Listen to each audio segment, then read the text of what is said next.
Olá, sejam bem-vindos ao nosso especial Eleições de 2020. Estamos aqui na Mais TV, canal 21 RCA, levando até você mais uma vez uma entrevista para ajudar você a pensar, se conscientizar e entender a melhor maneira de votar. 15 de novembro está chegando, todos nós teremos que assumir a responsabilidade de votarmos com consciência. Nós vamos mais uma vez hoje aqui tratar de temas importantes para a cidade. Hoje recebendo aqui Rodrigo Koblitz. Seja muito bem-vindo no nosso programa, Rodrigo. Muito obrigado, pastor. É um prazer estar aqui para conversar com vocês. Bom, todos os candidatos já foram orientados a respeito dos blocos, os temas e o tempo de 6 minutos que você terá para falar a respeito de cada tema que nós tratarmos aqui nos blocos. Cada bloco, 2 temas. Vamos aos 2 primeiros temas, que são importantíssimos, como todos os outros. E esse, que é saúde, é um tema bastante atual. Você, como candidato a essa próxima eleição, o que você tem a nos dizer, Rodrigo, com relação a esse tema, saúde e Teresópolis? Vamos começar forte já, né? Forte, começar bem. Eu acho que a gente tem um gravíssimo problema em Teresópolis em relação à saúde e que essa pandemia veio atravessar e escancarou esse problema que nós estamos tendo. O que nós consideramos como mais importante é o cuidado da saúde da família. E para isso tem uma estratégia, tem um programa já de longa data, já construído de longa data, que é a Estratégia de Saúde da Família. E nessa Estratégia de Saúde da Família nós estamos com números horríveis em Teresópolis. Pra você ter uma ideia, a gente terminou julho de 2020 com 32,1% de Estratégia de Saúde da Família. Isso quer dizer que nós temos equipes de estratégia de saúde da família para atender 32,1% da população. Só que calcula-se mais ou menos que seja uns 20% da população que tenha plano de saúde. Então tem um buraco aí de 50% que não tem esse atendimento através da atenção básica da estratégia de saúde da família. Esse número é um pouco confundido com o número de atenção primária, que tem se falado de 48%, mas é importante a gente saber distinguir o que é um e o que é outro.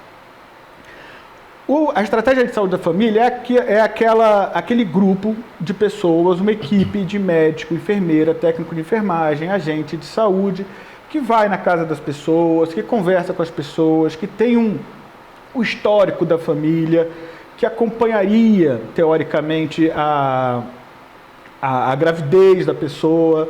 Então, esse grupo de estratégia de saúde da família, ele é acompanhado por um outro grupo, que é o NASF, que é o grupo que tem outras especialidades. Por exemplo, fisioterapeuta, psicólogo, etc, etc. São mais de 32 profissões que tem nesse NASF.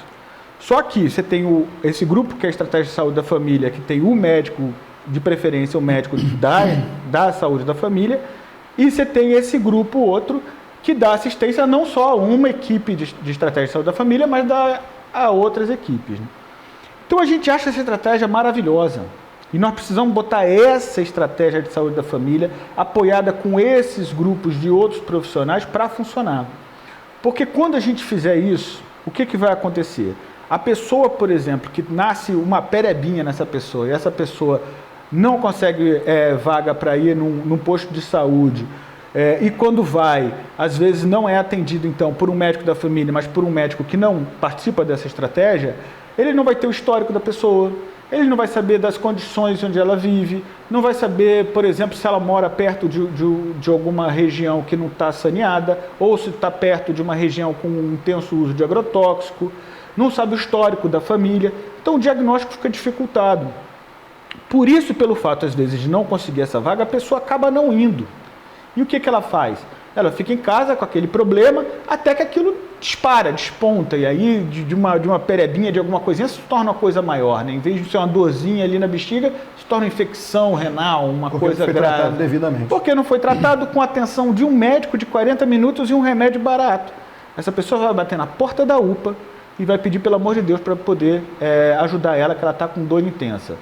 Isso vai trazer um maior gasto público para cuidar daquele problema e o pior, uma insatisfação absurda, um mal-estar absurdo que a gente causa à população. Então, essa é a nossa estratégia de chegar a esses 80% na estratégia de saúde da família. É preciso a gente falar que nós não cuidamos bem também quando se fala de Covid-19. A gente recebeu 51 milhões de reais, e desculpa por ser tão abrupto, passar para um ponto para o outro, mas é porque tá dentro do tem um tempinho ali, tá então não deu para fazer uma... Mas nós ganhamos 51 milhões de reais, recebemos, né, 51 milhões de reais do governo estadual para tratar da Covid-19 e gastamos 33 milhões com hospitais particulares, filantrópicos particulares, com dívidas históricas, dívidas que vinham de Tricano, dívidas que vinham de lá de trás. Quando nós fizemos isso, nós nos descapitalizamos e a gente não pôde fazer aquilo que o mundo inteiro fez. O que o mundo inteiro que cuidou bem desse caso, teve poucas mortes, poucos casos, fizeram, que era o quê? Você ter muitos testes, conseguir fazer, com esses testes, fazer um bom mapeamento de quem está com Covid, quem está próximo dessa pessoa que está com Covid, ir lá e testar essa pessoa, e dessa forma a gente mapearia essa desgraceira que está passando pelas nossas vidas, e a gente conseguiria isolar, não a cidade inteira, mas você isola às vezes um prédio, às vezes você isola uma rua.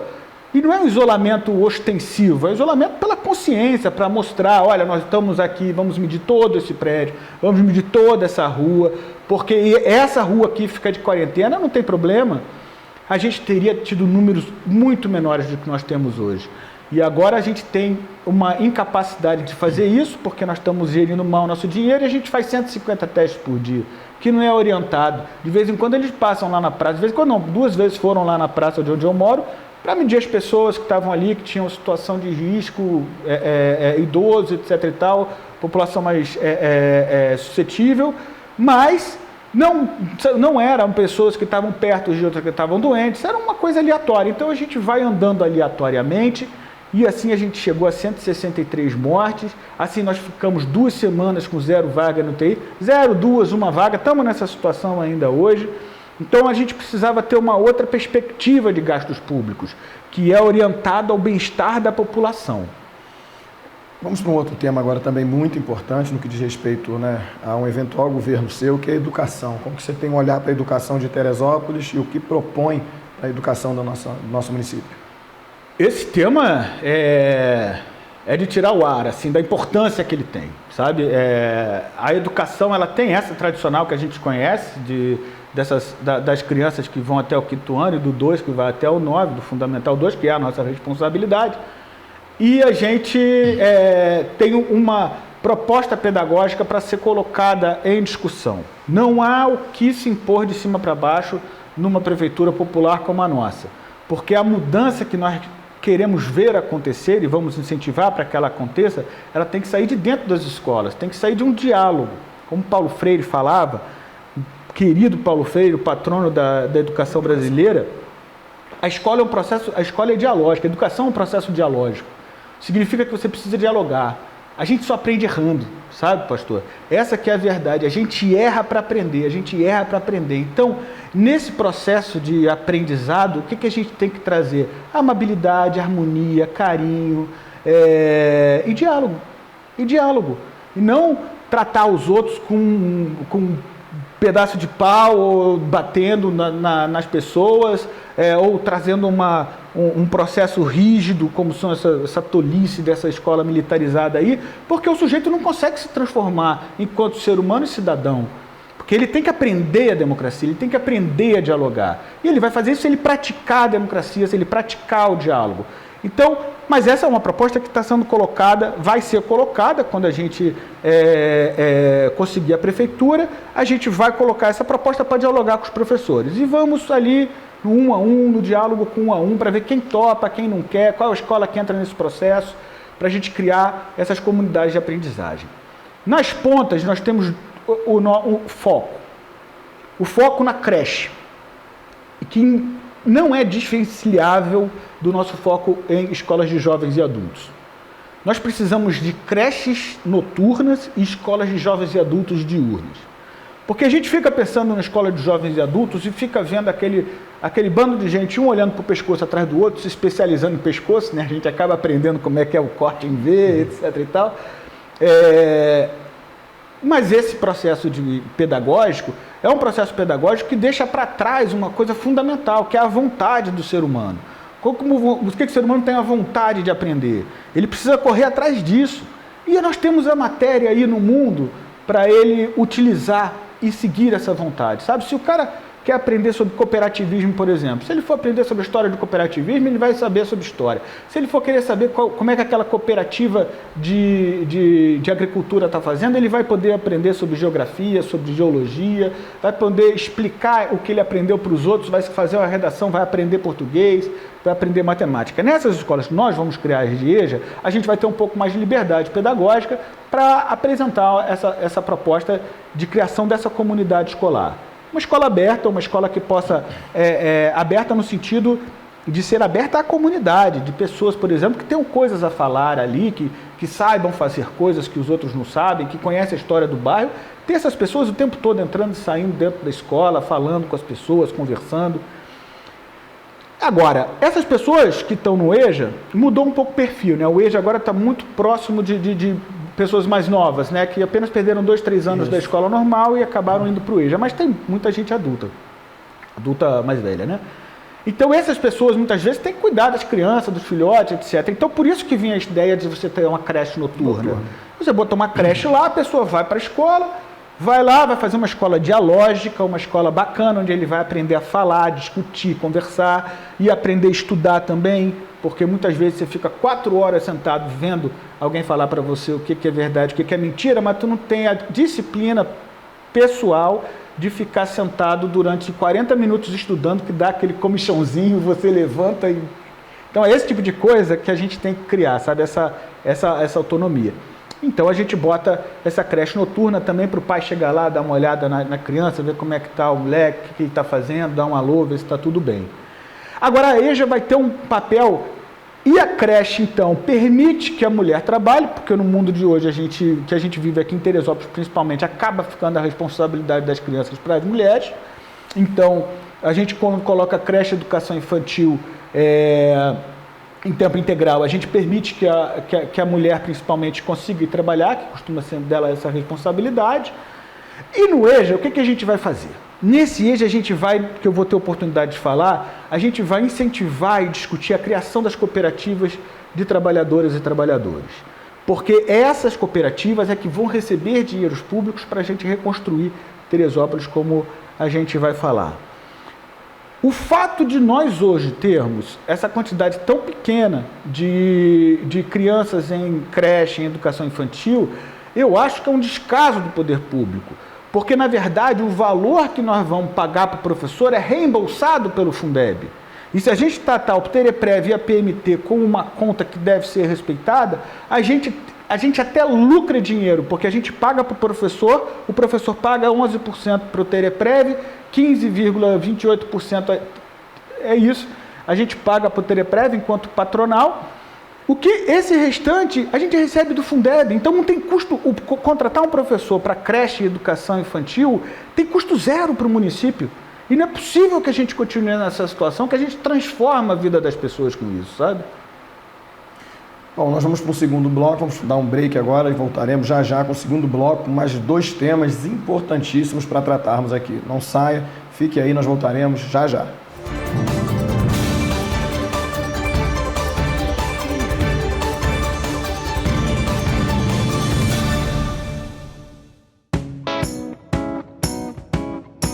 A Piso Show apresenta o que há de melhor em pisos, acabamentos, metais e porcelanatos. Temos sempre os mais recentes lançamentos das fábricas. Contamos com amplo depósito para garantir que os produtos adquiridos cheguem até você com toda a qualidade. Nossas entregas são rápidas e seguras. Na hora de construir ou reformar, conte com a Piso Show, a Avenida Alberto Torres, 1034, em frente ao Hospital São José. Ligue e fale com os donos, 3642-6200.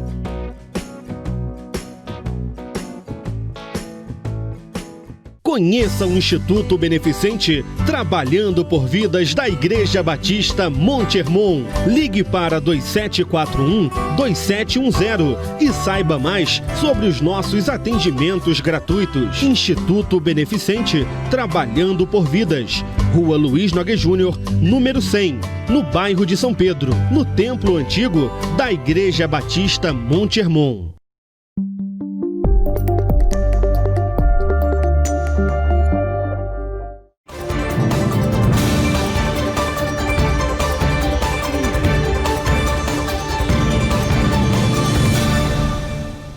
Estamos de volta aqui com o nosso programa especial das eleições de 2020.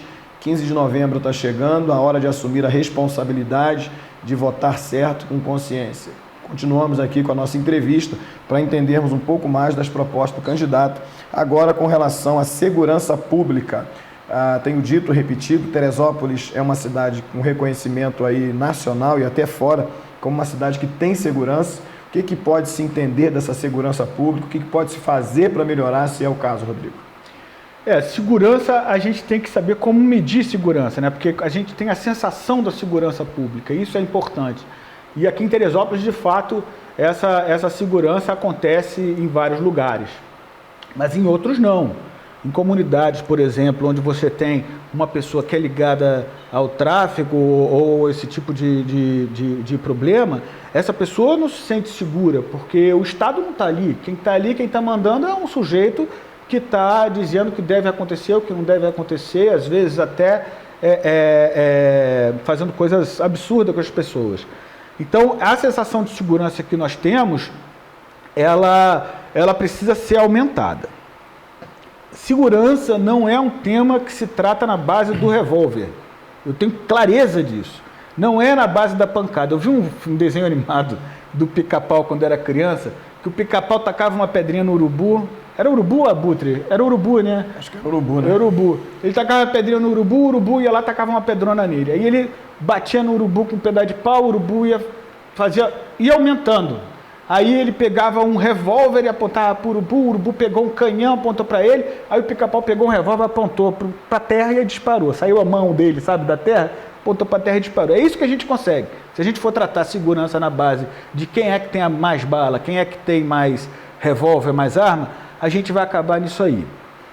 A segurança, ela vai ser muito melhorada quando a gente implementar o nosso programa de 100% trabalho, onde a gente mirou, estudou e pensou e consegue atingir a marca de pleno emprego no município, contando os desalentados, ou seja, aquelas pessoas que já pararam de trabalhar. A gente pegou esse pessoal todo e conseguiu descobrir que se a gente empregasse 4.000 pessoas, investindo 100 milhões de reais, a gente alcança o pleno emprego. Associa isso a uma creche noturna e uma escola de jovens noturnas. Esses 100 milhões de investimento? Vem, eu só posso terminar o de segurança e aí a gente vai falar sobre isso. Vem um tema aqui de geração de emprego. Pronto, então vamos falar nele? Pode ser? Pode ser. Porque está detalhado. Tranquilo. E guarda esse número, 100 milhões. 100 milhões, não dá para esquecer não, 100 milhões são 100 milhões. 100 milhões são 100 milhões. Então, isso é assim, é essa sensação que a gente quer ter. A gente não quer que essas pessoas se sintam à margem da sociedade. E aí aumenta muito a violência. A gente precisa ascender socialmente 60 mil pessoas aqui em Teresópolis para elas poderem começar a participar do sistema, começar a participar do trabalho, da escola, de reclamar do posto de saúde, de fazer suas atividades. Porque o que a gente vai conseguir com isso? Inclusão. O que a gente consegue com isso? A gente consegue ganhar essas pessoas para a nossa proposta de sociedade. Elas deixam de ser marginalizadas. Porque quando ela ficar à margem dessa nossa proposta de sociedade, que nós estamos hoje fazendo aqui em Teresópolis, com esse bando de gente desempregada, essas pessoas estão à margem da sociedade. Então a nossa relação de Estado com elas é precária. Se a gente trazer essas pessoas para nosso sistema, nossa sociedade, a gente inclui essas pessoas. Mas é preciso ter ações específicas em relação à segurança pública. Nós temos alguns pontos, principalmente voltados para a Guarda Municipal. Primeiro é a formação do Conselho de Bairro, porque muitas vezes o problema de segurança está relacionado não a um grande chefão do tráfico, ele está relacionado a uma mata, uma moita que está ali e esconde o espaço para vir um maluco ficar atrás daquela moita para agarrar as meninas, entendeu? Então você precisa de um olhar clínico para isso. Quem é a melhor pessoa para ter esse olhar clínico para isso? Os moradores do bairro. Então quem vai ser uma divisão da nossa guarda municipal? Vai ser a pessoa, o agente de segurança público que vai conduzir esse trabalho, vai formar esse conselho e vai conduzir esse trabalho, o que significa que esse guarda municipal vai escutar essa demanda, vai se reunir com essas pessoas, vai entender o problema e às vezes vai propor que naquele espaço vazio ali, que está cheio de mato, é preciso cortar. Não interessa se o dono está pagando IPTU ou não, você vai conversar vai ter que ter... E olha a relação, você tem que conversar com a prefeitura para a prefeitura acionar o proprietário para obrigar esse cara a fazer um corte de mata, por exemplo. Ou se for um terreno baldio, você coloca atividades ali, atividades para as crianças, você ocupa o espaço. Então, dessa forma, a gente consegue trazer a população para olhar para a sua própria segurança.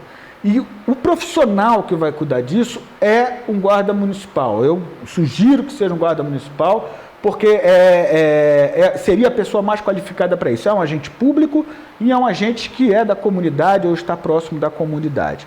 Esse agente precisa se preparar, por isso que nós vamos formar uma academia dentro da Guarda Municipal, não no espaço físico, mas dentro da instituição da Guarda Municipal, para que essas pessoas possam estudar, ler e reaprender, porque não é mole o que esses caras têm que aprender, sabe? O pessoal da Guarda Municipal ele tem que aprender a forma de abordar, tem todo um passo de tipo de abordagem que você faz, e ele tem que aprender também o seguinte, que tipo de problema ele vai levar para quem? Quem que nós vamos acionar? A Polícia Civil ou a Polícia Militar? Ou a Polícia Federal? Ele tem que saber esses trâmites. Por fim, essa academia também tem que ser formada para o exercício físico deles, mas isso eles já fazem, e evidentemente a criação da Polícia Municipal Ambiental, que vai ajudar sobremaneira a Secretaria de Planejamento e a Secretaria para poder fazer as fiscalizações necessárias para a gente poder ter um município ordeiro e cumpridor da lei.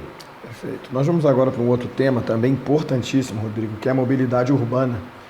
Enfrentamos alguns meses atrás uma dificuldade muito grande nesse sentido, por uma iniciativa para se tentar melhorar, e estamos diante agora também desse desafio na nossa cidade. Cresce absurdamente o número de veículos, né, que é até natural que cresça em qualquer cidade, a cidade não preparada para esse trânsito, e nós temos dificuldades aqui, não só também com uma questão do próprio transporte público também, os ônibus e etc. Qual é o olhar que você tem para isso e a proposta de governo para melhorar a mobilidade urbana? 6 minutos ou 6 horas? Como é que é essa? 6 minutos. 6 minutos. Então vamos tentar botar isso em 6 minutos. Primeiro, eu acho que isso revela a atuação da nossa prefeitura. E eu vou usar um pouco aqui, eu peço uma vírgula, porque para mim tanto faz se Luiz ou Vinícius. Para mim a lógica continua a mesma. E qual que é a lógica? A lógica é um governo fraco, incapaz de lidar com os problemas e conduzir o planejamento desse município. Fica à mercê das empresas, à mercê dos empresários. Foi assim nas águas, que queria dar lá para Águas do Brasil, foi assim no caso do transporte, que foi assim no caso da saúde, que deu para os hospitais particulares e pediu, por favor, me ajuda, e foi assim também no caso da FETransport. Eu sou do Conselho de Cidades, me licenciei, e estava lá quando a FETransport apresentou para a gente esse plano. Quando ele apresentou esse plano, todo mundo levantou a mão, falou, legal, a gente tem agora alguns números, mas a gente precisa o seguinte, a gente precisa de mais números, a gente precisa conversar com as pessoas sobre isso, precisa entender a demanda de mobilidade que as pessoas têm, porque a demanda de mobilidade não é só uma coisa do que elas fazem, do que elas têm hoje, mas é do que elas gostariam de fazer, independente do que se tem hoje. E aí depois você vai tentar ajustar. Se der, deu, se não der, paciência, mas fazer de uma forma transparente. Agora, um adolescente, por exemplo, que mora no Parque do Imbuí, imagina que quando mora no Vargem Grande, esse é um jovem, um adulto que quer vir se divertir aqui no centro, não tem mais ônibus para ele voltar, a partir de 11 horas da noite, ele já não consegue mais voltar para casa. Então tem uma série de coisas que a gente precisava resolver conversando com as pessoas. Não fizemos nada disso. A FETransport apresentou aquele plano lá no Conselho das Cidades, a gente fez uma série de questionamentos e de repente a gente viu o plano implementado na prática. O plano implementado na prática sem a prefeitura ter mudado uma linha. Então, quando eu critico a prefeitura, eu peço licença para os funcionários da prefeitura, porque eu não estou falando de vocês. Eu estou falando que a prefeitura precisa se preparar para poder receber esses grandes projetos que nós temos para a cidade. A prefeitura precisa se preparar para receber o saneamento, precisa se preparar para pensar a mobilidade. Mas ele agiu da mesma forma, Vinícius agiu da mesma forma que agiu nos outros. Deu para a empresa privada e falou, vá lá, beleza, resolve aí para a gente. Vivemos esse caos. E vou deixar para os outros falar mal desse processo específico. No caso da mobilidade em relação à calçada, o que aconteceu? É essa visão que eu quero trazer, porque para mim tanto faz um ou outro. Porque quando vem um projeto de calçamento, que foi apresentado também no Conselho das Cidades, por pessoas muito queridas, nada a ver com os funcionários, com as pessoas, mas a ideologia que está por trás, a ideia que está por trás, que é uma ideia elitista. veio apresentar uma reforma de calçamento para a várzea e para o alto. E aí a primeira coisa que a gente perguntou, uma grande amiga minha perguntou, foi: e o interior? A pergunta mais óbvia que se pensa hoje, quando você pensa em calçamento, em calçadas, é: e as áreas urbanas de Vieira, de Vargem Grande, como é que elas ficam? Estão esquecidas, as pessoas lá em Vargem Grande vão querer andar, tem que ficar esbarrando nos carros ali, entendeu? E aí, essas pessoas muitas vezes é um pequenino, uma pequenina, um molecote que está perdido na vida de 6, 7 anos de idade, que não tem nada na cabeça, passa uma coisinha, ele vai atrás. E está lá ele sem nenhuma demarcação do que é calçado ou não, as coisas se misturando, casas que vêm para frente, que vêm para trás. Então, assim, o interior foi esquecido, não foi pensado. Foi pensado nessa calçada para a várzea e para o alto. Eu peço licença para discordar de você, pastor, sobre o lance da inevitabilidade de você aumentar carro. Não pode e deve. Pode e deve diminuir a quantidade de carro. Só que não na forçação de barra, não botando número par hoje, número ímpar amanhã. Não isso. Mas você trazendo uma boa capacidade de mobilidade para as pessoas.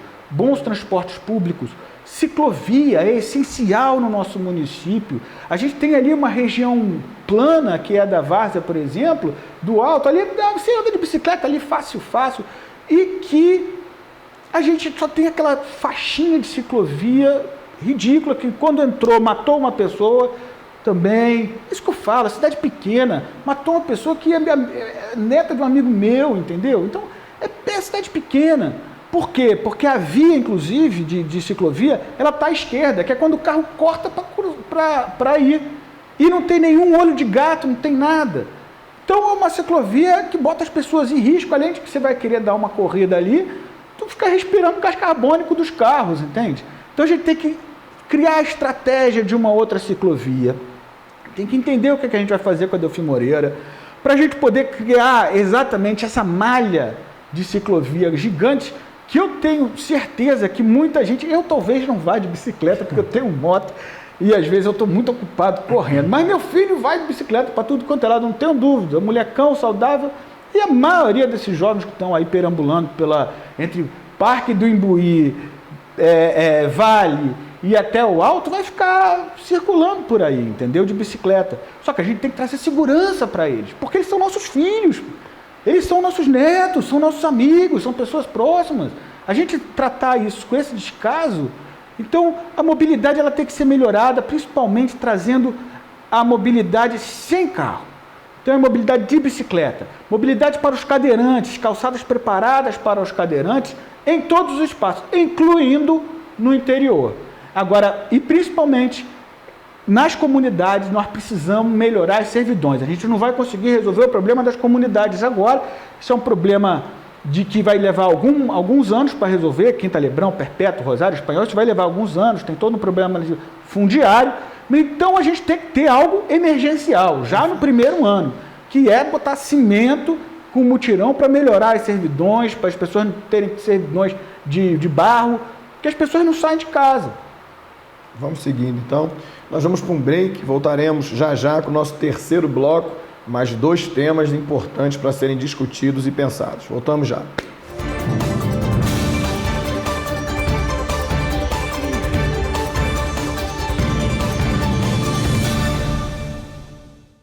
Olá, eu sou Edson Rodrigues, eu estou aqui para falar com você sobre a novidade da Barra, é a Reabilitar Físio. Sou proprietário dessa clínica, já está na cidade tem mais ou menos 9 anos e nós trouxemos aqui o mesmo projeto que nós temos no bairro de São Pedro, trouxemos agora aqui para a Barra do Imbuí para poder estar atendendo você e a sua família. Teremos aqui fonoaudiologia, psicologia, nutrição, fisioterapia, RPG e pilates.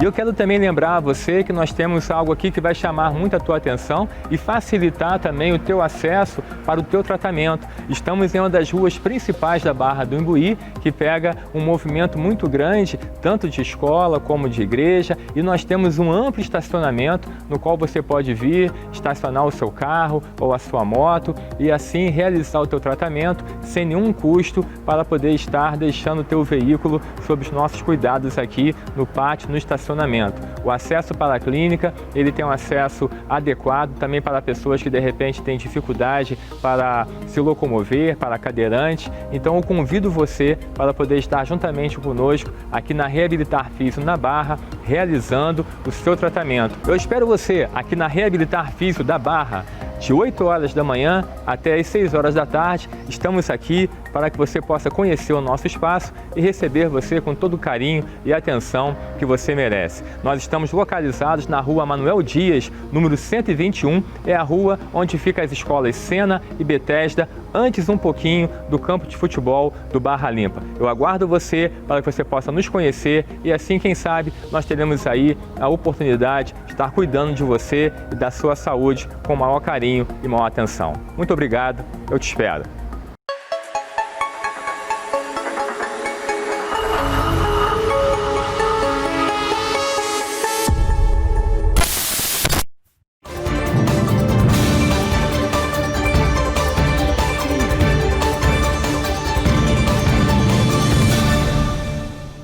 Estamos de volta aqui com o nosso programa especial das eleições de 2020. Vamos seguindo aqui com os temas que temos tratado aqui com o candidato e agora vamos falar do que eu tenho chamado aqui de uma contradição de Teresópolis, conhecida como uma cidade turística, mas, no entanto, é um entendimento meu, você pode discordar. Todos os pontos chamados turísticos não são usados devidamente, explorados devidamente. Aqueles mais conhecidos, como seus parques, né, nacionais que existem aqui, como a própria CBF, a Granja Comari, conhecido Teresópolis como a cidade da seleção brasileira, e, no entanto, a meu juízo, não são lugares que são totalmente tratados. A própria rodoviária da cidade prejudicada já há muitos anos. Qual a sua leitura de tudo isso? Qual a proposta sua de governo para melhorar o turismo de Teresópolis, se precisa melhorar, no seu entendimento?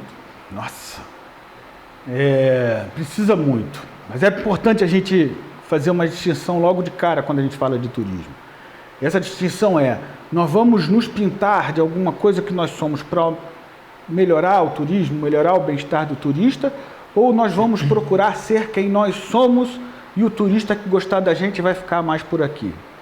Você veja que lá em Vargem Grande, por exemplo, o hotel queria... Eu tenho receio de falar o nome das coisas para não ser processado. Tem um hotel lá em Vargem Grande muito grande e ele queria ter um espaço turístico para ir, para levar as pessoas, etc. e tal. E o que a prefeitura fez? A prefeitura ajudou, deu a pracinha para eles reformarem a pracinha, etc. e tal, para levar, mas nunca ninguém vai lá. É porque não é por aí o caminho. Não é a gente se pintando de verde, amarelo, de vermelho, de rosa, etc. e tal, para que as pessoas venham, olhem para a gente e vão embora. Olhem para a gente, que eu digo, olhem para a nossa cidade e vão embora. Não, não é assim. Nós precisamos transformar o interior por uma região um pouco mais agroecológica. Tem meio ambiente não, né? Saneamento tem não? Não. Vai ter... Você tem 13 minutos no final que você pode falar, mas é porque os raciocínios... Tá. Então, o que acontece? Quando a gente pensa no interior, o que a gente pensa? A gente acha que a gente bebe a água que vem de Vieira, Bom Sucesso, Vargem Grande. 60% do território de Teresópolis pega a água, conduz essa água até o Rio Preto, do Rio Preto a cidade bombeia para a gente beber na várzea. Então, o que significa isso? Que a gente fica bebendo agrotóxico. A gente ainda não fez essa análise, mas vamos fazer, não eu partido, mas sociedade civil, fazer essa análise. É certo, várias cidades têm esse problema. Então, a gente bebe agrotóxico. Portanto, a gente beber uma água de melhor qualidade, não a Quinta Lebrão, Fonte Santa, Meudon, porque aí eles pegam água direto de excelente qualidade, Coreia, mas a gente bebe essa água. Então, o que acontece? O interior, por isso, ele já precisaria ter alguma transformação. A vida das pessoas do interior também precisa de mais cultura, precisa de escolas melhores, de um atendimento melhor médico. Então, a gente tem uma proposta para o interior negociada com cada um, para trazer ele também para esse novo formato, que é uma agricultura um pouco mais agroecológica. Quando a gente começar a trazer esses agricultores para uma agricultura mais agroecológica, ele vai começar também a fazer uma compota, vai diversificar a produção. Não vai ficar passando hand-up e botando folha para tudo quanto é lugar e todo mundo vendendo alface, porque isso é uma falta de organização. E todo mundo foi alface, aí o alface aparece ao mesmo tempo, o alface vai lá para baixo o preço.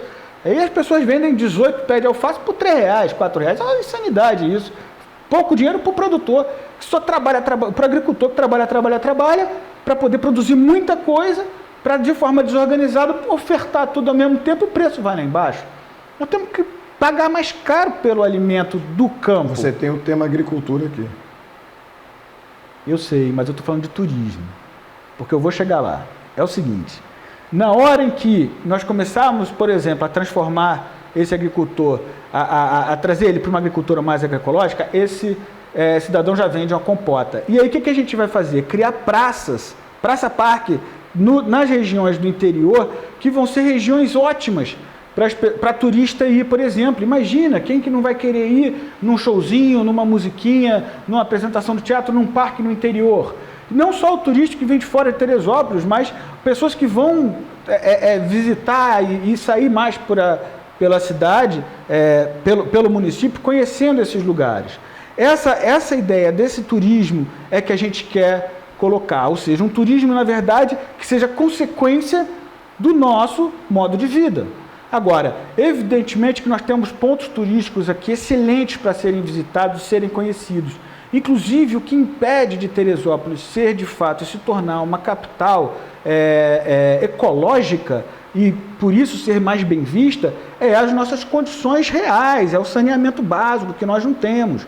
Então, um turista que vem aqui para ir atrás do Parnaso, para visitar o Três Picos ou Montanhas, e ele passa no centro da cidade e vê aquele esgotamento ali, esgotamento não, aquele esgoto passando ali a céu aberto, isso afasta um público enorme de turista.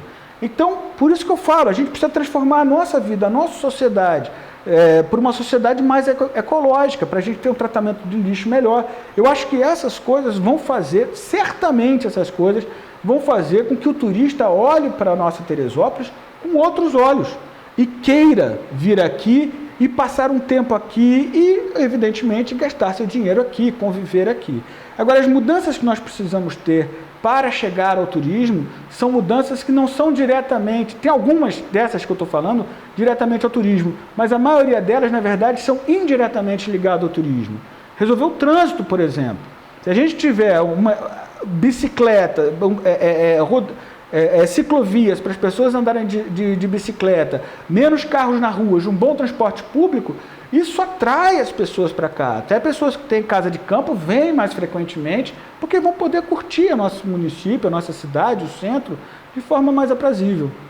Nós temos agora, na realidade, 2 temas em um, que é cultura e esporte. Para você expor aqui o que você, como candidato, pensa a respeito desses 2 temas, que também são importantíssimos para a cidade. Sem dúvida nenhuma. A gente volta para essa lógica da gente olhar para o nosso umbigo, para a gente tentar se formar enquanto uma comunidade. Eu acho que nós precisamos ter uma diversidade cultural, tem que trazer pessoas de fora para poder a gente ver coisas diferentes, mas o principal que a gente tem que atingir na área da cultura somos a nós mesmos. É a própria Teresópolis. É incentivar e descobrir a cultura que tem aqui nas nossas comunidades. É a cultura do rap, por exemplo. É a cultura dessa periferia, que é uma cultura que contamina o mundo. E, às vezes, por preconceito social, a gente não permite que essa cultura ela apareça no nosso município de uma forma mais efetiva. Então, eu acho que a gente precisa trazer a cultura que está ali nas pessoas, nas comunidades, para ser vista, para ser proposta. Então, em torno disso, a gente precisa, evidentemente, aumentar a quantidade de festas e festivais que a gente vai fazer de cultura, festivais que aconteçam nos bairros, nas periferias. E essa cultura que vai surgir daí sem dúvida nenhuma, porque nós temos um povo extremamente criativo, ela precisa ser incentivada nas escolas. Eu fico imaginando uma escola, por exemplo, de jovens e adultos que tenha esse empenho cultural. E você sabe disso, porque por ser pastor, você deve perceber, não vou botar palavras na tua boca, pastor, mas eu já escutei muitos relatos que na igreja a pessoa acaba tendo um ambiente super gostoso de ficar e também influenciado por esse ambiente cultural, por você ter uma música, por você poder cantar, por você poder gritar, por você poder se expressar. Esse tipo de ambiente é um ambiente específico, religioso e que as pessoas ali se sentem felizes. Existe esse ambiente que a gente pode criar, não no formato, mas em outros formatos, onde as pessoas tenham acesso à cultura, acesso aos instrumentos musicais. Eu acho que o investimento via escola vai trazer para a gente muita novidade para o nosso município.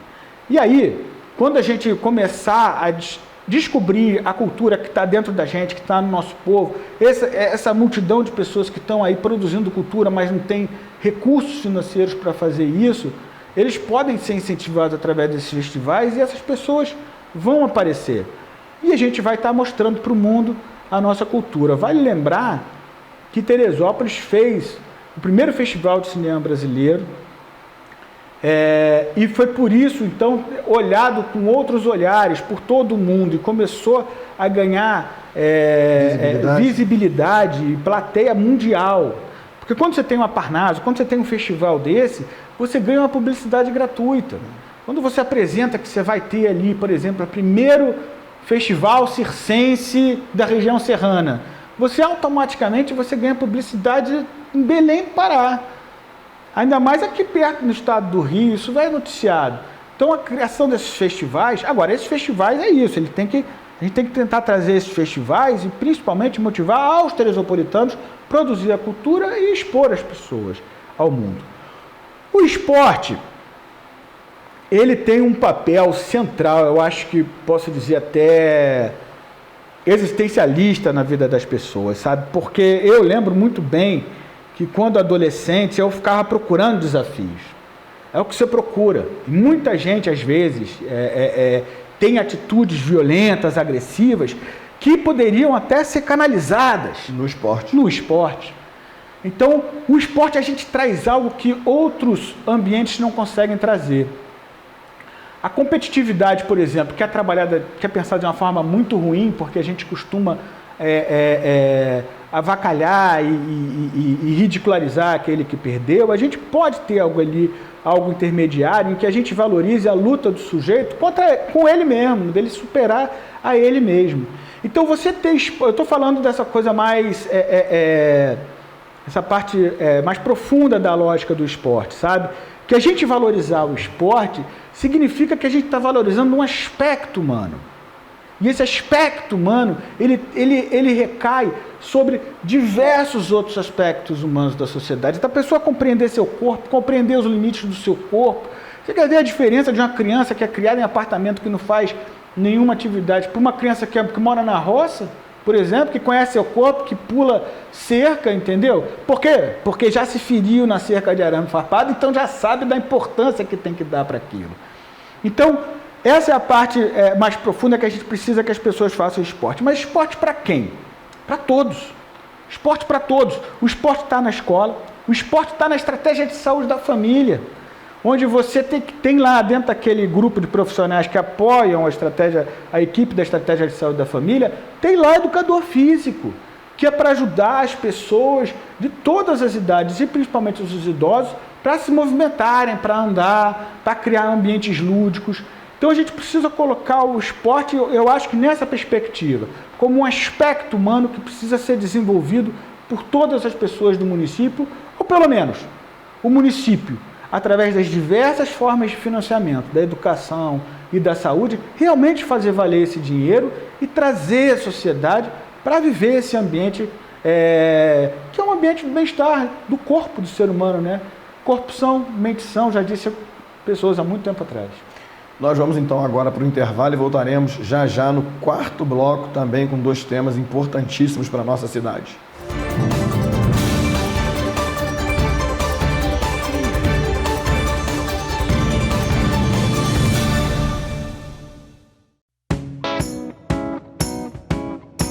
A Piso Show apresenta o que há de melhor em pisos, acabamentos, metais e porcelanatos. Temos sempre os mais recentes lançamentos das fábricas. Contamos com amplo depósito para garantir que os produtos adquiridos cheguem até você com toda a qualidade.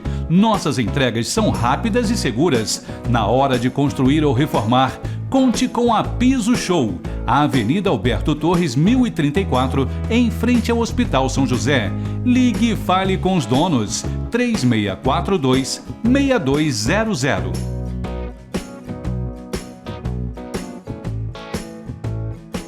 Conheça o Instituto Beneficente Trabalhando por Vidas da Igreja Batista Monte Hermon. Ligue para 2741-2710 e saiba mais sobre os nossos atendimentos gratuitos. Instituto Beneficente Trabalhando por Vidas.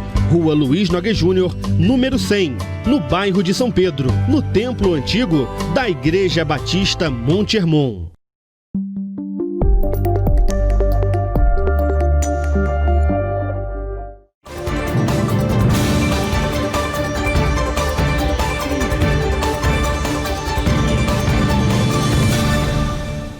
Estamos de volta aqui com o nosso programa especial das eleições 2020. 15 de novembro está se aproximando e é importante que você se conscientize para votar certo. É importante votar. Temos uma eleição diferenciada, uma vez que não será obrigatório o voto. Mais do que nunca é importante que você se obrigue, não só como cidadão, mas sobretudo como responsável pelo futuro da nossa cidade. Estamos recebendo aqui mais uma vez o candidato, dessa vez estamos recebendo aqui o candidato Rodrigo Klobitz para responder algumas perguntas que são elementares e importantes. Agora vem a decantada história aí dos 100 milhões. O tema agora é geração de empregos. Que bom. E precisamos entender aí qual a sua proposta de governo para esses 100 milhões. Excelente, muito obrigado pela pergunta. O tamanho do nosso problema antes da Covid, ele estava em torno de 13 mil, 15 mil desempregados, algo como esses números. Quando nós calculamos plano emprego, nós calculamos o seguinte: nós vamos pegar todas as pessoas que estão desalentadas, ou seja, que tentaram procurar emprego, mas já desistiram. Algumas não procuram emprego há 2 meses, outras não procuram emprego há anos. A essas pessoas, a classificação delas é como desalentados. É um termo meio feio, eu não gosto não, mas é a classificação que se faz. E o desempregado, que é aquele que de fato procura emprego e não acha. Como é que nós vamos fazer? Antes de falar como é que nós vamos fazer, a gente tem que colocar o seguinte: a diferença da nossa perspectiva para Luiz, Vinícius e qualquer outro. Qual é a nossa perspectiva? Você também. Oi? Você também. Não, sim, falando a nossa perspectiva é diferente da perspectiva do Vinícius, do Luiz, porque o nosso foco é o seguinte: o nosso foco é olhar para o sujeito que é da classe trabalhadora, que é um trabalhador, que é uma trabalhadora, e focar nele, focar nessa classe social. Porque a gente ascendendo essa classe social para níveis mais, digamos, satisfatórios socialmente, financeiramente, a gente vai transformar o município. Imagina o que é uma Teresópolis com quem quiser trabalhar podendo trabalhar. Esse é o nosso foco. E a gente não pode transformar isso aqui, a gente está em plena Covid-19, a gente não pode transformar isso aqui ou numa Gramado, por exemplo, que é a proposta de um. A proposta de outro eu nem entendo muito bem, mas costuma ser incentivar feiras, o que eu li lá, mas não é isso. Não é isso. A gente tem que investir na fórmula de sucesso da história da humanidade, que é a construção civil. É a construção civil que nós temos que aplicar. Nós vamos investir em construção civil de quê? De prédios para a classe média? De prédios para gente rica lá na Sudantex? Não. Nós vamos reconstruir 15 mil habitações populares, porque esse é o número que o Plano Local de Habitação de Interesse Social sugeriu para a gente. São 15 mil e construir mais 4 mil novas habitações. Essa é a demanda para Teresópolis hoje. Essas 15 mil estão aí, está em área de risco, está em situações de teto caindo, mal construída, e que esse vai ser o nosso ataque. Para a gente construir isso, a gente vai criar cooperativas de trabalhadoras e trabalhadores para essas pessoas se especializarem, aprenderem a fazer as construções, para aprenderem a conversar, a tomar decisões juntos, inclusive a participar de licitações, a discutir com o governo encaminhamento de verbas, etc. e tal. E aí vamos agora explicar os 100 milhões de reais. 100 milhões de reais vai ser conseguido da seguinte forma. Vamos pensar primeiro em conquistar 35 milhões de reais. Hoje nós temos um teórico, 3% do orçamento municipal que vai para o Fundo de Habitação de Interesse Social, Fundo de Habitação de Interesse Social, Fundo Local de Habitação de Interesse Social. Esses 3% está dando aí mais ou menos 17 milhões. Teórico por quê? Porque nunca foi repassado. Porque não foi formado o grupo gestor, etc., e não foi repassado. Se nós aumentarmos esses 3 para 6, a gente consegue chegar nesses 35 milhões de reais. 36, mas a gente tem sempre fazendo cálculo por baixo. A gente chega aí 30, 35 milhões de reais. Com esses 30 milhões de reais, aí a gente entra em campo. Por quê? Veja uma ONG, por exemplo, a Habitat Brasil. Ela entra com 70% da parceria. Ela entra com 70% da parceria. O dinheiro que dessa Casa Verde e Amarela, por exemplo, o governo federal é parceiro. Se a gente entra com 30%, o governo federal entra com 70%. Ele tem projetos e propostas que você vai lá e você vai conseguir isso. O próprio governo do estado, lá na Hermitage, está sendo construído uma creche pelo FECAM. Então tem formas de você conseguir parcerias que vão entrar com esse outro bolo. E nós entramos com 35. Com um detalhe, vão ser várias formas. Não vai ter um modelo único, vão ter vários formatos.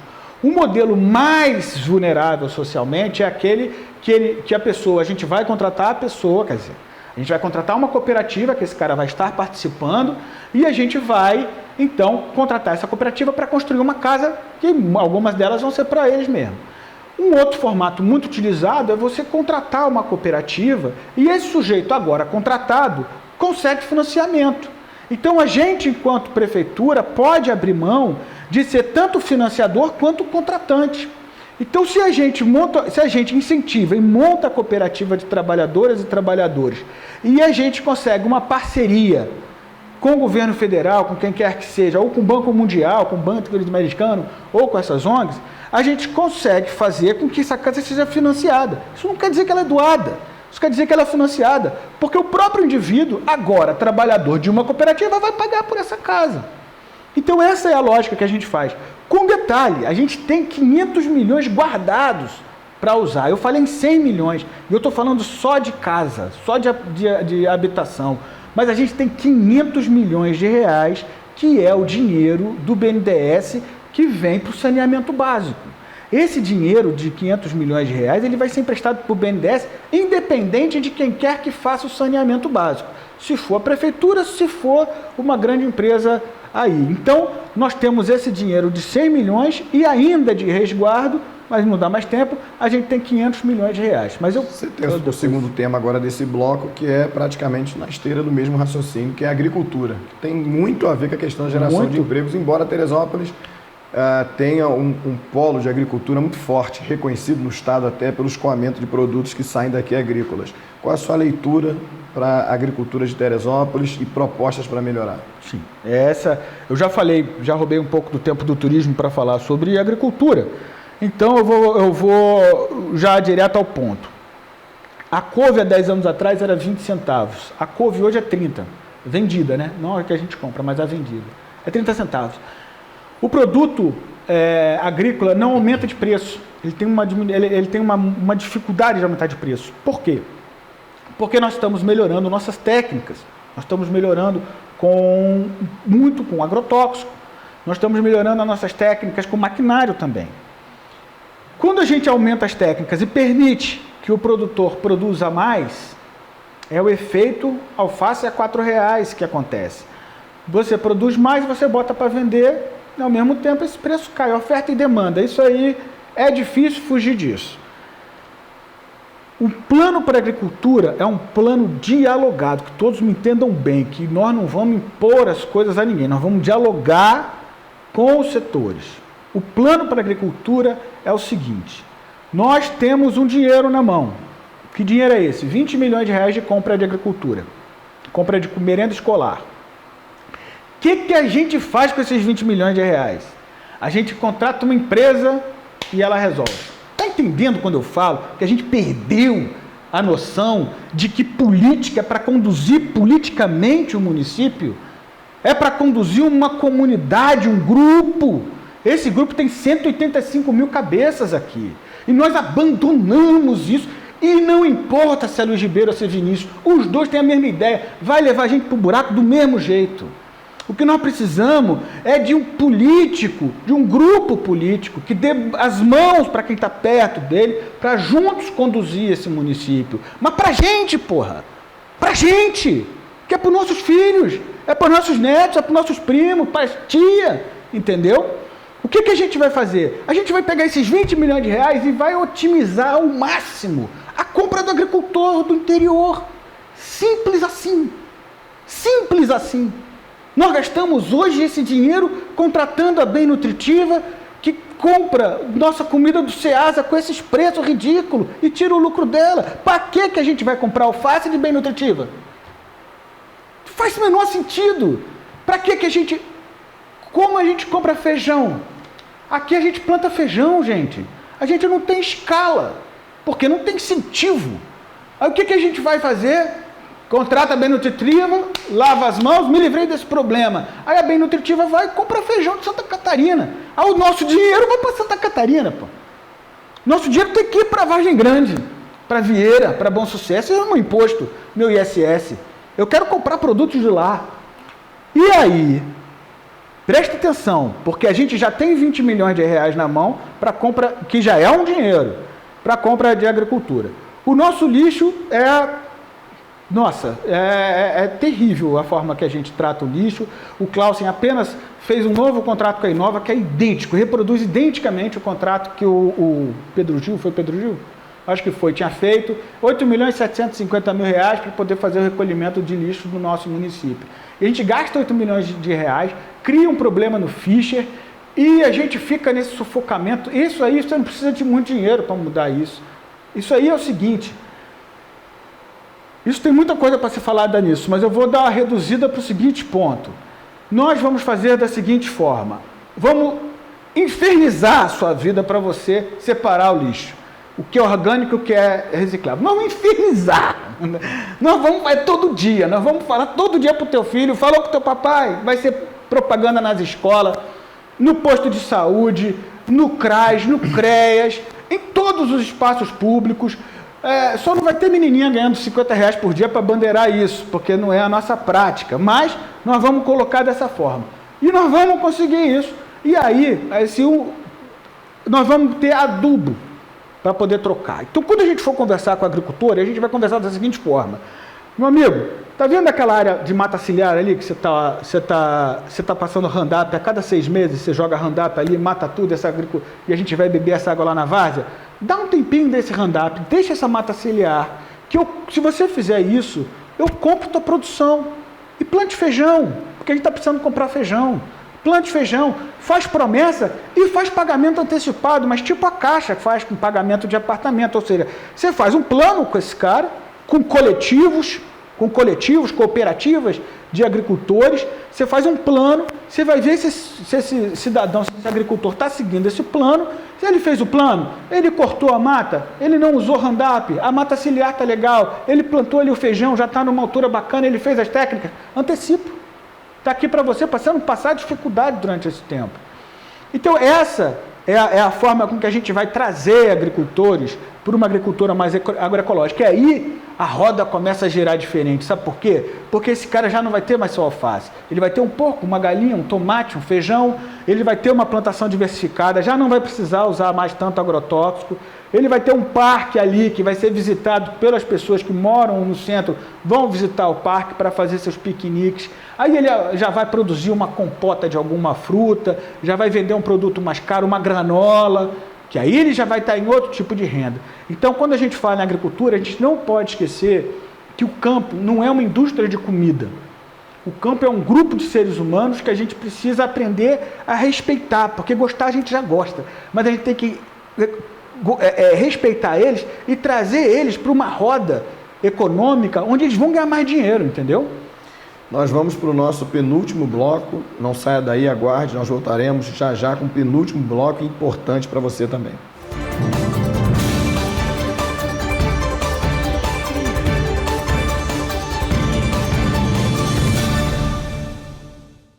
Olá, eu sou Edson Rodrigues, eu estou aqui para falar com você sobre a novidade da Barra, é a Reabilitar Físio. Sou proprietário dessa clínica, já está na cidade tem mais ou menos 9 anos e nós trouxemos aqui o mesmo projeto que nós temos no bairro de São Pedro, trouxemos agora aqui para a Barra do Imbuí para poder estar atendendo você e a sua família. Teremos aqui fonoaudiologia, psicologia, nutrição, fisioterapia, RPG e pilates.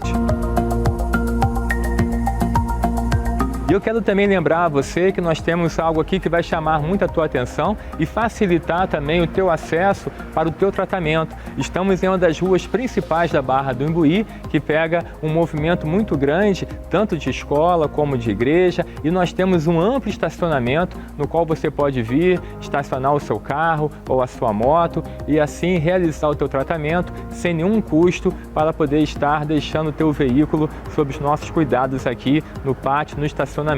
O acesso para a clínica, ele tem um acesso adequado também para pessoas que de repente têm dificuldade para se locomover, para cadeirante. Então eu convido você para poder estar juntamente conosco aqui na Reabilitar Físio na Barra, realizando o seu tratamento. Eu espero você aqui na Reabilitar Físio da Barra, de 8 horas da manhã até as 6 horas da tarde. Estamos aqui para que você possa conhecer o nosso espaço e receber você com todo o carinho e atenção que você merece. Nós estamos localizados na rua Manuel Dias, número 121, é a rua onde ficam as escolas Sena e Betesda, antes um pouquinho do campo de futebol do Barra Limpa. Eu aguardo você para que você possa nos conhecer e assim, quem sabe, nós teremos aí a oportunidade de estar cuidando de você e da sua saúde com o maior carinho e maior atenção. Muito obrigado, eu te espero.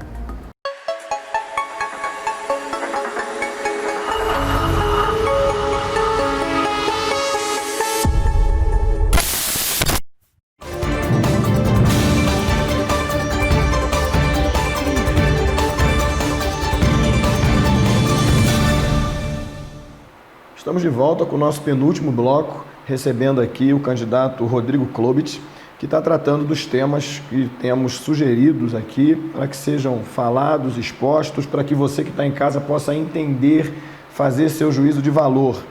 Rodrigo, temos aqui 2 últimos temas, que são exatamente os temas funcionalismo público e finanças do município. As 2 coisas estão diretamente ligadas, uma vez que, primeiro tratando de funcionalismo público, a prefeitura é a maior fonte de empregos da nossa cidade, é a maior empregadora aqui da nossa cidade. Qual é o teu olhar para isso? Qual a tua leitura dessa questão do funcionalismo público? Qual é a proposta para o funcionalismo público de Teresópolis? Eu acho que nós estamos sendo enganados, não a gente só Teresópolis, a gente também está sendo enganado com essa história do Estado mínimo. Nós estamos vivendo o Estado mínimo. O Estado mínimo é isso. É você não ter força para poder contratar professor, você não ter dinheiro para contratar policial, você não ter como contratar serviços que são importantes. O que é servidor público? As pessoas olham para servidor... Quando pensa na palavra de servidor público, já vê um cara folgado, com um paletó atrás da cadeira, com o pé em cima da mesa, fumando charuto e não fazendo nada. Mas não consegue ver a verdade que está na tua cara. O servidor público é o professor do teu filho, o teu professor, é o médico que vai cuidar de você na UPA, meu camarada. O servidor público é a pessoa que está cuidando do nosso município. Então, essa ideia do servidor do Estado mínimo levou a gente a fazer o seguinte: a gente vendeu e deu todos os nossos serviços. A gente deu energia elétrica para as pessoas cuidarem, a gente está querendo dar, o transporte também é privado, a gente vai estar querendo dar aí a água também, o Vinícius está querendo dar, mas a gente não vai deixar. Eu queria saber a proposta do Luiz sobre isso também. Por quê? Porque a gente fica sem dinheiro. Simples assim, a gente fica sem dinheiro. Olha, para você ter uma ideia, a água pode dar de lucro para o município, de lucro não, pode dar de receita para o município em torno de 30 milhões de reais. No mínimo. 30 milhões de reais já é um valor a mais que você joga no orçamento. Nosso orçamento do ano passado foi 575. Quando você bota 30 milhões a mais, já vai para 605, assim. E qual é a questão de a gente contratar pessoas? É a chamada LRF, Lei de Responsabilidade Fiscal. que é 54% o limite da gente fazer esses gastos, que é 95% dos 60%. Então, a gente está sempre ali no 51%, que é o limite prudencial, a gente está sempre ali no 51%, a gente não está em 54%. O Vinícius levou a gente para o 54%, está ali no 51%. Beleza, opção dele, normal, sem muitos problemas. Mas, se a gente, por exemplo, a água, se a gente tiver uma autarquia, como é a nossa proposta, a Teresópolis Saneamento Ambiental, é uma autarquia municipal, que vai contratar engenheiros, planejadores, não vai ser uma empresa inchada, vai ser uma empresa inteligente, de planejadores e de contratadores, para a gente contratar quem? Cooperativas de trabalhadoras e trabalhadores, para rachar essa cidade de fora a fora, cavando buraco e botando tudo quanto é esgoto para dentro. Para que nós vamos chamar a empresa de fora para fazer isso? Não faz o menor sentido. Cooperativas daqui, que vai sair da Quinta Lebrão, da Fonte Santa, do Espanhol, do Perpétuo, vai sair desses lugares. A gente vai lá, vai montar uma EJA lá na comunidade e vai chamar todo mundo para lá, e vai formar a cooperativa lá e depois vai dar emprego. Por quê? Porque o saneamento básico vai dar 500 milhões de reais para o município. Então nós vamos estar com dinheiro. Esse dinheiro ele não é dinheiro, ele é despesa de capital, não é despesa corrente, então você não pode usar esse recurso para aumentar o orçamento e pagar funcionalismo. Esse dinheiro ele tem que ser usado para o destino dele, sem se confundir com esse orçamento, que é a receita líquida, para ele poder você pagar a obra. Então é a obra que a gente vai contratar mesmo, a cooperativa, etc. e tal. Só que a partir do momento que aquela velha história, a partir do momento que o cara tem dinheiro, o cara compra mais um pão da padaria, o cara faz mais um almoço. O dinheiro gira. Dinheiro gira. Então o que acontece? Quando a gente chegar nessa situação de trazer a Tereza, montar a Tereza, a gente traz 30 milhões. Só que a Tereza gasta 6 milhões, 7 milhões, assim, a mais gorda da Tereza possível, vai gastar 6, 7 milhões com o pessoal. Isso significa que, pelo simples fato de nós termos a Tereza, a gente já aumenta o limite em 15 milhões, né, 50%, a gente aumenta o limite em 7, 8, 9 milhões de reais. Quando a gente aumenta o limite para 7, 8, 9 milhões de reais, é a quantidade de pessoas que a gente pode contratar. Mas o que nós... Esse é o caminho. Mas o que nós estamos fazendo? Nós estamos fazendo contratações temporárias de professores, de médicos, de agentes de saúde, e de assistente social, e de etc, etc, etc. Para quem que a gente... Olha a lógica, gente. Nós somos uma prefeitura. Aí a gente vai e contrata um profissional temporário. Esse profissional temporário, ele tem que pagar a previdência, não tem? Ele pega 11% do salário dele e vai pagar a previdência. Ele vai pagar quem? O INSS. O dinheiro vai para fora do município. Aí a gente, patronal, o patrão, o prefeito, que contratou a pessoa, paga 15,30% para a previdência. Paga para que previdência? INSS. Então, de cada professor, você tem 27%, 26% de... E aí você pode calcular, você professor, calcula aí. Quanto é que você ganha, você pensa que 26% desse dinheiro está indo para o INSS. Ele tem que ir para onde esse dinheiro? Para o Tereprev. Não tem para onde correr, meu amigo. Não tem para onde correr. Só que a gente fica esvaziando o Estado, e aí a gente não tem dinheiro no Tereprev. Então a gente contrata servidor, sim. Todos contratados. Concurso público, mérito. Vai passar quem for bom. E vai ganhar o salário dele porque foi bom que passou no concurso público. Não foi porque foi indicado para ser orientador pedagógico ou foi indicado para nada. Vai ser concurso público. E aí o que a gente vai fazer? A gente vai trazer muito dinheiro para o Tereprev. E aí, é funcionalismo público o quê? E finanças públicas, já dá até para fazer uma ligação aqui, porque você já vai entrar nos 6 minutos. Então, beleza. Então, eu já vou entrar mesmo. Porque é o seguinte, o Tereprev, o orçamento do que a gente pagou, o Tereprev no 2019 foi 99 milhões de reais. Em 2018 foi 94. Em 2017, 54. O que aconteceu? E aí eu vou falar o que eu acho que aconteceu, porque isso não está claro. Inclusive, tem um vereador que eu não vou falar o nome para não fazer propaganda para outro partido, mas tem um vereador que inclusive entrou com uma legislação para que você abra as contas do Tereprev, porque é muito difícil de ver esse dinheiro do Tereprev, é difícil de você mapear ele. Foi feita uma revisão atuarial, quer dizer, foi feita uma revisão da projeção de quanto que você vai gastar nos próximos 35 anos, e aí você teve que aumentar os recursos que ia para o Tereprev.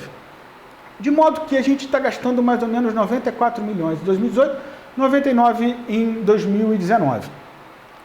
Parte desse dinheiro que a gente gasta para o Tereprev, ele é aporte do município, ou seja, o município pega do bolso e bota lá no Tereprev. E eu não sei quanto que é de fato esse aporte, que os números não são fáceis de achar. Não há transparência nisso? Não sei, eu acho que não tem, mas eu confesso um pouco de dificuldade de achar esses números, mas eu perguntei para muita gente que também achou dificuldade, mas eu sou um cara humilde, eu falei, pô, de repente eu que não estou sabendo.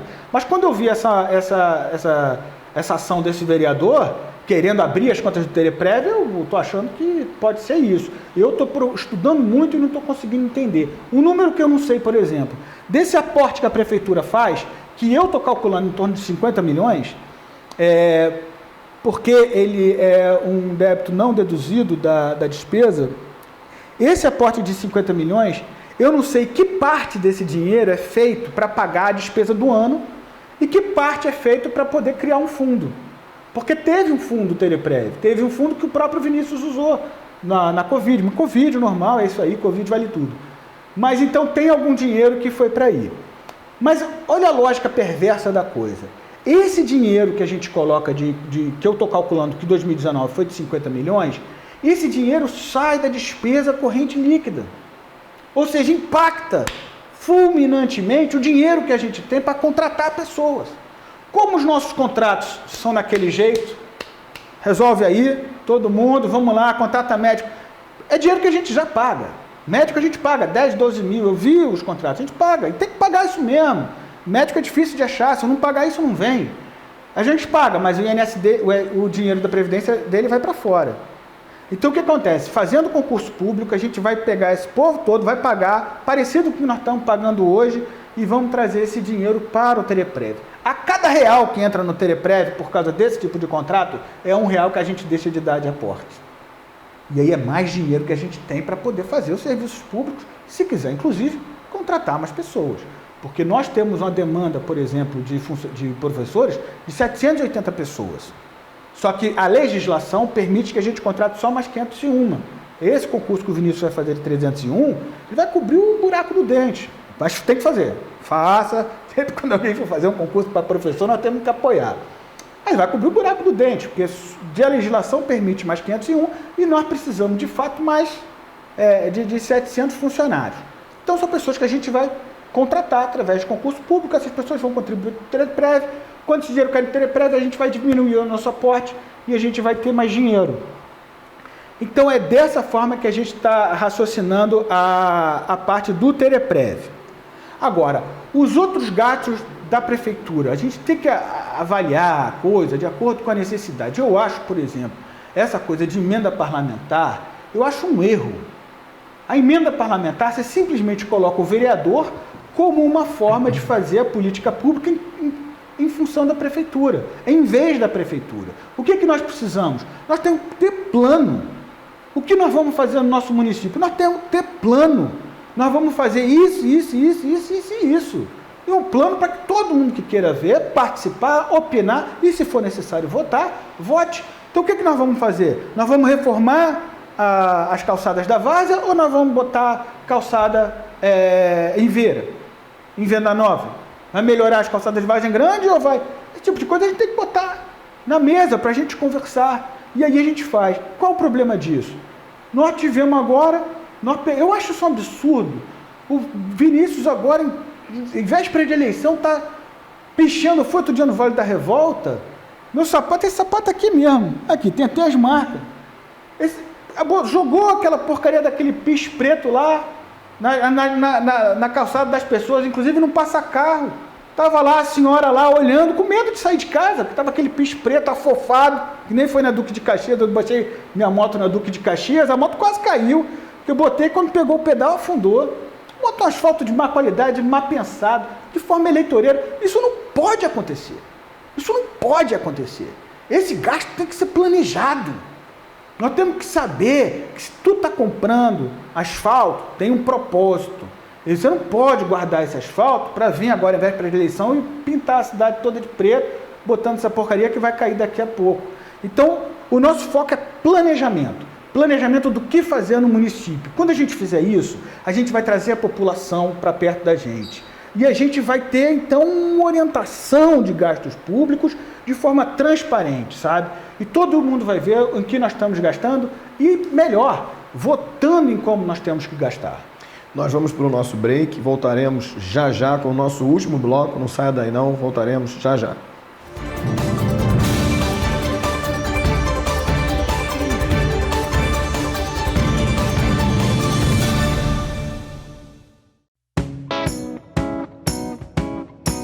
A Piso Show apresenta o que há de melhor em pisos, acabamentos, metais e porcelanatos. Temos sempre os mais recentes lançamentos das fábricas. Contamos com amplo depósito para garantir que os produtos adquiridos cheguem até você com toda a qualidade. Nossas entregas são rápidas e seguras. Na hora de construir ou reformar, conte com a Piso Show. A Avenida Alberto Torres, 1034, em frente ao Hospital São José. Ligue e fale com os donos. 3642-6200.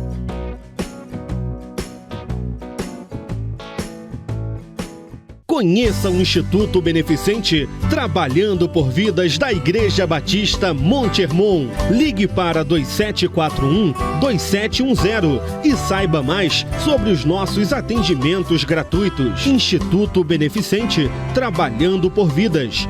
Rua Luís Nogueira Júnior, número 100, no bairro de São Pedro, no Templo Antigo da Igreja Batista Monte Hermon.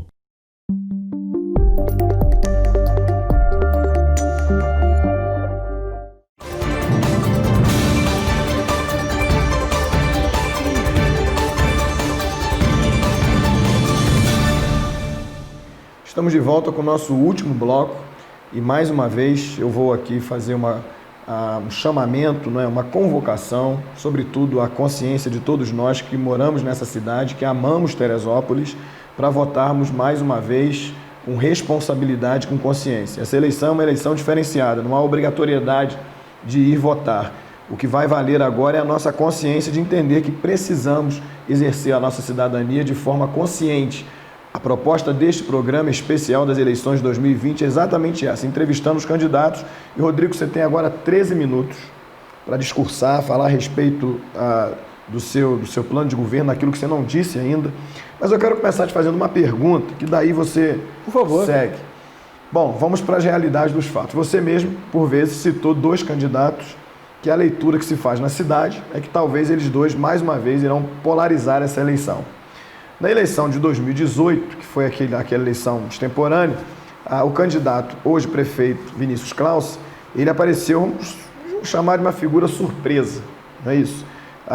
Em determinado momento, ele estava quarto colocado, até abaixo às vezes, e chegou a disputar com o candidato Luiz Ribeiro e ensejou na eleição por diferença de 22 votos. Primeiro, você acredita que há a possibilidade de uma outra surpresa agora, um outro efeito Vinícius Claus? E se acredita, você se considera uma possibilidade? Eu não tenho dúvida. A dificuldade toda de eleição é você conseguir falar com as pessoas, sabe? É essa a dificuldade. Mas chegando nesse momento mais próximo da reta final, os espaços como o seu aqui aparecem e mais pessoas vão escutar o que a gente tem para falar. Esses dois tanto faz. Vinícius ou Luiz, tanto faz, vai levar, ninguém tem proposta de desenvolvimento econômico. Quem é que consegue pensar? Quem que chegou aqui e falou algo parecido com o que a gente falou? Nosso foco é a população vulnerável, nós vamos montar cooperativa para tudo que puder criar e todo o dinheiro que tiver do município nós vamos meter na cooperativa e ela vai reconstruir o município inteiro. É só assim que dá. Não adianta fazer que nem o Vinícius que quer transformar isso aqui numa Gramado. Gramado é uma cidade de 30 mil pessoas, todo mundo classe média, meu Deus do céu. E nós estamos em Covid. Essa vacina vai vir quando? Até vir essa vacina, nós vamos ter restrições. Então o turismo é um setor muito querido, eu conheço várias pessoas dessa área, mas principalmente pessoas mais perto do meu nível social, não os milionários, mais perto, ali o dono da pousada, etc e tal, Parará. Mas não pode ser aposta do município para o próximo ano, não pode. O Luiz Ribeiro, eu li o plano dele, eu confesso que eu não entendi. Eu vi ali incentivo a feiras, e mais estimular incentivo. Não é nada disso. Nós precisamos usar a máquina do Estado para trabalhar em prol da população. Nós precisamos assumir esse papel, esse espírito público. O Estado, o município, a prefeitura de Teresópolis é um mecanismo que o povo tem de chegar ao poder. É onde nós vamos chegar ao poder.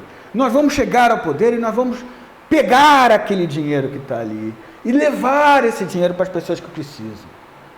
Não que eu não goste de Bolsa Família, eu adoro, eu acho que todo mundo é bom ter, mas o jeito que nós conduzimos o nosso processo é com trabalho. É todo mundo trabalhando, todo mundo tendo condições de trabalhar. A gente vai mudar a história de Teresópolis. E eu acho que agora, quando as pessoas começarem a escutar, e a nossa campanha está crescendo, vê nas redes, nossa campanha está dobrando a cada semana, em termos de visualizações, de contatos, etc. e tal, cada semana está dobrando, porque as pessoas estão começando a entender que isso é uma opção.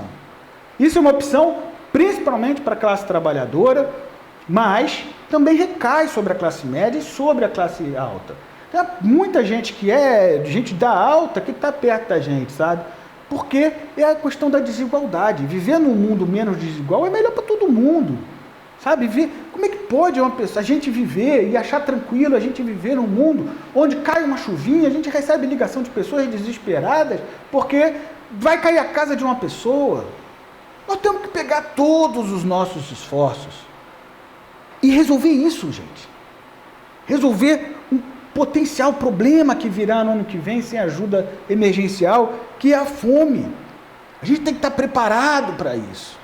A gente não pode pegar um cartãozinho de alimentação, dar para o cara e resolve o que você quiser com esse dinheiro. Não! Nós temos que intervir nisso. Nós temos que chegar para um cartão de alimentação e falar R$35 é para você gastar. Agora, R$30 a gente vai usar para cá e você vai receber 3 cestas básicas verdes ao longo desse mês. A cada 10 dias nós estamos aqui botando uma cesta verde para você, com 1 quilo de cenoura, com ovo, com alface, com coisa, não sei o quê, não sei o quê, não sei o quê. Isso é intervenção. E vai comprar de quem? De quem que vai comprar esse dinheiro? Esse alface, esse couve? Do agricultor.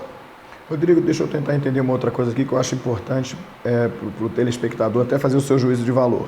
Fica muito claro na sua proposta a valorização interna, a valorização de Teresópolis, do próprio, quando você falou com bastante ênfase na questão da cultura, valorizar a cultura da cidade, que eu acredito que é um bom caminho, mas sobretudo também como se essa cultura fosse para dentro, para nós mesmos. Você vê com alguma dificuldade, por exemplo, a vinda de empresas para cá, indústrias que mudam um pouco a cidade, e também a questão da cultura também vir de fora para dentro? Você vê isso com bons olhos? Claro! Eu amo a diversidade. Eu amo a diversidade. Eu só acho que a gente não pode ficar refém disso. Essa é a diferença. A gente não pode ficar, culturalmente, a gente não pode ficar refém da cultura que vem de fora. A gente tem que valorizar esses espaços de dentro. Então, nós precisamos desses grupos de fora. Eu sou socialista, mas escuta o que eu vou falar. Eu não concebo uma sociedade sem a iniciativa privada. Então, é esse que eu sou. Isso é importante deixar claro. É importante, né? Sim, até para o telespectador fazer um juízo de valor. Não, eu não concebo. Eu acho que a sociedade é muito diversa. Ela precisa sempre daquela mente humana que está... E se eu fizer aquilo? E se eu fizer aquilo ali? Se eu pegar essa cenoura, cortar, congelar e vender para um cara, eu vou ganhar R$5 aqui. Essa posição sua, ela pode ser antagônica à do partido, à ideologia do partido ou não? Não, o partido está lotado de gente. É muito estigmatizado, sabe? Sim. É uma encheção de saco absurda. Mas não, tem muita gente que pensa assim também. É preciso. Agora, evidentemente que a gente não acha que o Estado pode abrir mão do papel dele.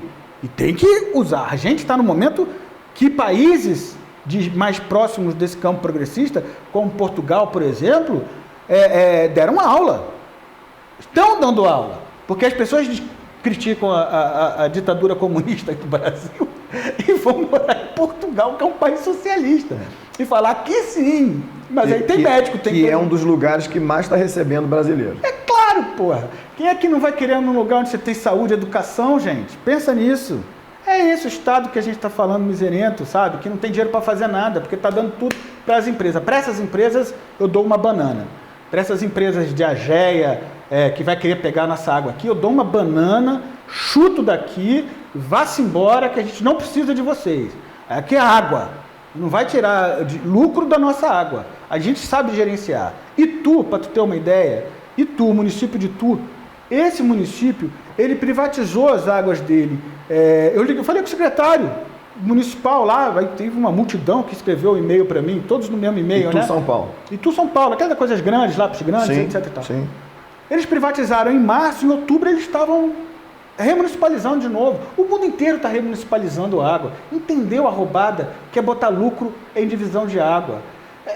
Paris, porra, Atlanta. Estou falando de grandes cidades, fora vários outros municípios, Berlim, sabe? E Itu privatizou em... Esse tempo está certo? Ele não está passando rápido demais, não? Não, está certíssimo. Bom, Itu fez a privatização em março e em outubro remunicipalizou. E o cara falou para mim, o secretário falou para mim, a gente teve tanta dor de cabeça e a gente começou a calcular o custo de contratar empresa de advogado para poder processar, para poder fazer garantia de direitos, etc e tal, que a gente falou, a gente está fazendo besteira. Fecharam o contrato e municipalizaram. Então, assim, esse tipo de empresa, vá-se embora. Indústria, eu vi alguns falando de indústria aí, não sabem o que estão falando. Estão falando uma bobagem gigantesca. Não vai vir indústria para cá, por causa de uma coisa chamada capacidade ociosa. As indústrias estão com capacidade ociosa. E o que você acha que é mais fácil? Você montar uma indústria em Teresópolis, para contratar funcionários em Teresópolis, trazer panos para cá, trazer tecnologia, conseguir a licença para produzir sutiã, ou chegar ali em Nova Friburgo, ligar uma tomada e produzir. E aumentar em 40% a sua produção. Isso é capacidade ociosa. As indústrias têm um parque à disposição delas que elas não estão usando porque não tem mercado. Por quê? Porque não tem dinheiro, não tem quem compre. Nós vamos dar dinheiro? Dar dinheiro não. Dar dinheiro não, porque a gente não vai dar dinheiro nenhum. Nós vamos fazer com que a população hoje que não tem dinheiro seja capaz de se organizar para conquistar, trabalhar e ter o seu dinheiro. E aí a gente chega intervindo, sabe? Enquanto o município entrando na negociação e falando o seguinte, não, nós vamos construir aqui, vai estar aberta a licitação para a cooperativa participar e vai o dinheiro para ela fazer a construção dela. É dessa forma que eu vejo. Quem falar que vai trazer a indústria para cá, eu duvido. Está falando que ele está escutando o galo cantar e nem sabe de onde, sabe? Turismo também, nós não podemos ir para o turismo por causa da Covid-19, o que nós estamos vivendo. As pessoas estão comendo dinheiro, né, meu amigo? Então, como é que vai sair gastando? A despeito da Covid, Teresópolis tem nos seus finais de semana, aí, sobretudo os prolongados, a taxa de ocupação está alta. Claro. Agora, nesse final de semana, um amigo vindo para cá, inclusive até para conhecer Teresópolis, com a intenção de morar aqui, teve extrema dificuldade de conseguir achar hotel para ele e para a família, uma vez quase todos os hotéis lotados, mesmo com a Covid. Hoje você voltaria ao isolamento? Não. É aquela história que eu estou te falando. A gente precisa de teste. E o Clausen jogou fora pelo ralo isso. A gente teve uma oportunidade, um dinheiro. Se a gente tivesse gasto 15 milhões de reais em comprar testes, nós teríamos 1.500 testes por dia ao longo de 5 meses.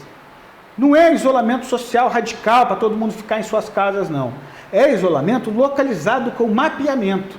Eventualmente, talvez, em 15 dias, algo assim, 15 dias a gente precise de fazer isso. Fazer um isolamento mais radical.